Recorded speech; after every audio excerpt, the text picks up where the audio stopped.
पहले टूटना चाहिए आरएसएस के, सब बीजेपी और आरएसएस के लोगों के घर टूटने चाहिए, प्रधानमंत्री जी का घर टूटना चाहिए, होम मिनिस्टर साहब का घर टूटना चाहिए, जितने हमारे अंडानी अंबानी है सब ने एनक्रोचमेंट्स कर रखी हैं बड़ी बड़ी जगहों पे, बड़े बड़े फार्म हाउसेस बने हुए हैं दिल्ली में गैरकानूनी तौर पे, वो टूटने चाहिए। उसके बाद बेचारे गरीब गुरबा का नंबर आना चाहिए ना। पर जो झूठे मुकदमे लगाएंगे वो हम देखेंगे, हम लोग किस लिए हैं बैठे, लगाएं जितने झूठे मुकदमे लगाएंगे, एक से बढ़कर एक वकील बैठा है। गलत तरीके से की गई कानूनी कार्रवाई के खिलाफ मेरे ख्याल से तो एमसीडी के ऑफिसर्स के खिलाफ खुद हमें एफआईआर दर्ज करानी। आप अपने ऐसे लीडरों के लिए जो आरएसएस और बीजेपी से मिले हुए हैं, सिर्फ दिखावा करने के लिए नाटक करते हैं, कोई पीसफुल प्रोटेस्ट नहीं करते, सिर्फ चिट्ठियां लिखते हैं, सुप्रीम कोर्ट में पिटीशन लगाते हैं और उसके लिए चंदे इकट्ठे करते हैं, तो आप लोग बर्बादी की तरफ बढ़ते जाओगे। बार बार इस चीज़ को कहते हैं, हमने दसियों इंटरव्यू किए हैं और बार बार इनके ज़रिए ये बात कही जाती है, ख़ास तौर से मुस्लिम तंजीमों को लेकर के सिर्फ प्रेस नोट जारी करके या उर्दू अखबारात में अपना नोट छपवा करके कि हमने फला जगह मामले में अपील दायर कर दी है कोर्ट में, ये सॉल्यूशन नहीं है, बल्कि सड़कों पर आना होगा, जिसका अंदाज़ा आपने कल लगाया होगा। जिस तरह से शाहीन बाग में बिल्डोज़र जो वहाँ से चले गए, मजबूर हुआ एमसीडी वहाँ से बिल्डोज़र ले जाने में, तमाम मीडिया की मौजूदगी में जो ये लगातार चला रही थी कि कार्रवाई शुरू हो गई, लेकिन जब आवाम सड़कों पर आई, उस बिल्डोज़र का मुकाबला किया, उसके आगे लेट गए, तो कहीं ना कहीं मजबूर होना पड़ा। और कहीं ना कहीं इस पूरे मामले को लेकर 2 दिन से आरएसएस और संघ के लोग सोशल मीडिया पर बैठ करके अपना सीना पीट रहे हैं, क्या कहना चाहिए? देखिए, पब्लिक की ताकत है ना, देश के मालिक हैं, तो शाहीन बाग वाले क्या कह रहे हैं? ये थोड़ी कह रहे हैं कि हमने कोई गैरकानूनी काम किया है, वो आके आप उसके खिलाफ कार्रवाई ना करो। वो क्या कह रहे हैं? एक प्रोसीजर है, आर्टिकल 14 है, उस प्रोसीजर को फॉलो करो और एक जैसी कार्रवाई सबके साथ करो। सबसे ज़्यादा इंक्रोचमेंट किसने की है? झंडेवालान, आरएसएस का ऑफिस दिल्ली में ही है ना। सबसे ज़्यादा इंक्रोचमेंट अगर दिल्ली में सबसे ज़्यादा इंक्रोचमेंट किसी जगह पे हुई है तो झंडेवालान के ऑफिस में हुई है, उसको तोड़ो। तो शाहीन बाग वालों का, और जो अभी एक अंबेडकर साहब की मूर्ति तोड़ दी, बहुत सारे लोगों को नहीं पता होगा, मुस्लिम कम्युनिटी की आवाज़ तो एकदम आरएसएस वालों को भी फ़ायदा होता है तो मेन स्ट्रीम मीडिया के ज़रिए उठा देते हैं, लेकिन उससे ज़्यादा ज़्यादती मैं आपको बता रहा हूँ अभी भी दिल्ली में भी शेड्यूल कास्ट और शेड्यूल ट्राइब के लोगों के साथ अभी हो रही है। अभी हमने एक और आज केस में था, उसमें अब परसों फिर आ रहा है, एक अंबेडकर साहब की मूर्ति यहाँ नाहरपुर नाम की जगह है, वहाँ पे अंबेडकर साहब की मूर्ति जो लोग वहाँ पे सैकड़ों साल से बैठे हैं, उनको धक्के मार मार के और बुलडोज़र चला के हटा दिया गया, लेकिन ये मेन स्ट्रीम मीडिया कवर नहीं करेगी। तो शेड्यूल कास्ट और मुसलमानों के साथ जिन्होंने सबसे कम इंक्रोचमेंट किए, जो सबसे कम लॉ तोड़ते हैं, तो उनका नंबर सबसे बाद में आना चाहिए। ये शाहीन बाग के लोग कह रहे हैं, ये नहीं कह रहे कि इंक्रोचमेंट है या नहीं है। पहले टूटना चाहिए आरएसएस के, सब बीजेपी और आरएसएस के लोगों के घर टूटने चाहिए, प्रधानमंत्री जी का घर टूटना चाहिए, होम मिनिस्टर साहब का घर टूटना चाहिए, जितने हमारे अंडानी अंबानी है सब ने एनक्रोचमेंट्स कर रखी हैं बड़ी बड़ी जगहों पे, बड़े बड़े फार्म हाउसेस बने हुए हैं दिल्ली में गैरकानूनी तौर पे, वो टूटने चाहिए। उसके बाद बेचारे गरीब गुरबा का नंबर आना चाहिए ना। यही शाहीन बाग वाले कह रहे हैं, तो क्या गलत कह रहे हैं? और उसके बाद भी कोई प्रोसीजर फॉलो नहीं कर रहे। जहांगीरपुरी का नंबर क्यों आता है पहले?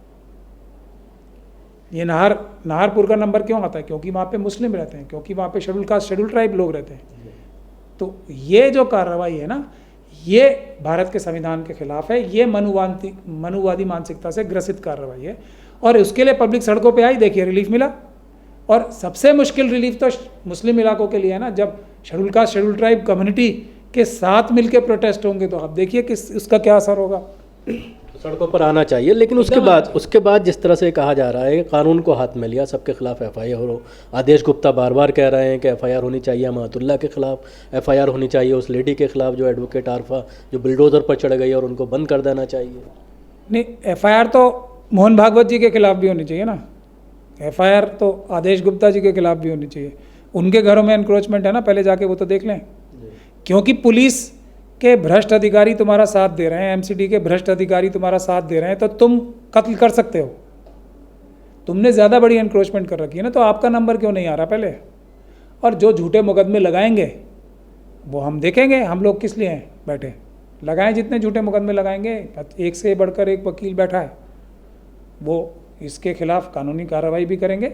लेकिन ये भ्रष्टाचार की मोटिवेटेड गलत तरीके से की गई कानूनी कार्रवाई के खिलाफ मेरे ख्याल से तो एमसीडी के ऑफिसर्स के खिलाफ खुद हमें एफआईआर दर्ज करानी चाहिए, शाहीन बाग वालों को भी और नाहरपुर के लोगों को भी, खुद एमसीडी के लोगों के खिलाफ, डीडीए के लोगों के खिलाफ, पुलिस के अधिकारियों के खिलाफ एफआईआर करानी चाहिए, जिसमें शायद हम थोड़ा पीछे हैं। और दूसरा, जो आम आदमी पार्टी की सरकार है उसके अंडर अर्बन लोकल बॉडीज़ आती हैं। मैं फिर इस बात को दोहरा रहा हूँ, एक ऑर्डर पास करने के बाद ये सारी जो कार्रवाई है बुलडोज़र वाली ये रुक जाएगी।